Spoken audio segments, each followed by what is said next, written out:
brake, kickstarter, clutch arm. Oil is drained, and now to drain coolant.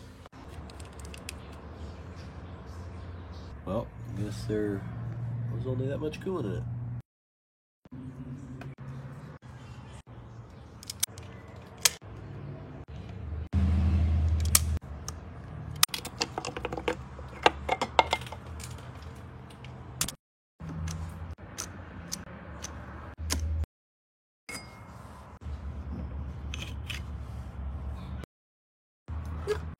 Clutch fibers soaked overnight. Cleaned the clutch. No steels. And